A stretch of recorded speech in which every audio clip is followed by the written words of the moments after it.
ഞാനിപ്പോൾ ഉള്ളത് പാരീസിലെ ലൂവർ മ്യൂസിയത്തിലാണ്. ഈ കാണുന്ന തിരക്കും ക്യൂ ഒക്കെ മൊണാലിസയുടെ പെയിൻറ്റിംഗ് കാണാനുള്ള തിരക്കാണ്. അങ്ങനെ ഒരുവിധം ക്യൂവിലൊക്കെ നിന്ന് നമ്മൾ മൊണാലിസയുടെ ഫ്രണ്ടിലെത്തി. നമ്മൾ പടങ്ങളിലും സിനിമകളിലും മാത്രം പരിചയപ്പെട്ടിരുന്ന മൊണാലിസയുടെ പെയിൻറ്റിംഗ് അങ്ങനെ നേരിട്ട് കണ്ടു. പക്ഷേ എനിക്കിവിടെ പറയാനുള്ളത് മൊണാലിസയുടെ പെയിൻറ്റിങ്ങിനെ കുറിച്ചല്ല.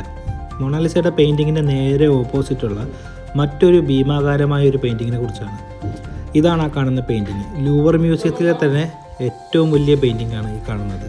ഇത് മറ്റൊന്നുമല്ല, നാനായിലെ കല്യാണമാണ് ഈ പെയിൻറ്റിങ്ങിൽ വരച്ചു വെച്ചിരിക്കുന്നത്. ഏകദേശം 130 ക്യാരക്ടേഴ്സ് ഉണ്ട് ഈ പെയിൻറ്റിങ്ങിനകത്ത്. ഇതിൻ്റെ വലിപ്പം എന്ന് പറഞ്ഞു കഴിഞ്ഞാൽ ഏകദേശം 7 മീറ്ററോളം ഉയരവും 10 മീറ്ററോളം വീതിയുണ്ട് ഈ പെയിൻറ്റിങ്ങിന്. ഇത് 1563 വെനീസിലെ ഒരു മൊണാസ്ട്രിയിൽ വരച്ചതാണ്.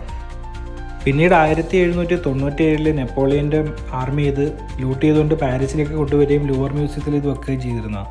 പിന്നീട് ഇത് തിരിച്ചു കൊടുക്കുന്ന ഒരു അവസ്ഥ വന്നപ്പോഴേക്കും ഇത് വളരെയധികം ഫ്രജാലായതുകൊണ്ട് ഇത് നശിച്ചു പോകുന്നുള്ളതുകൊണ്ടും ആ ദൗത്യം അവർ ഉപേക്ഷിച്ച് ലൂവർ മ്യൂസിയത്തിൽ തന്നെ അത് കാത്തു സൂക്ഷിച്ചു വരുന്നു. നാനായിലെ കല്യാണത്തിൽ കർത്താവ് വെള്ളം വീഞ്ഞാക്കി നടത്തിയ ആദ്യത്തെ അത്ഭുതമാണ് ഈ പെയിൻറ്റിങ്ങിൽ പരാമർശിച്ചിരിക്കുന്നത്. അടുത്ത തവണ നിങ്ങൾ ലൂവർ മ്യൂസിയത്തിൽ വരുമ്പം ഈ പെയിൻറ്റിങ് കാണാതെ പോകരുത്. അത്രയ്ക്ക് വണ്ടർഫുള്ളാണ് ഈ ഒരു പെയിൻറ്റിങ്.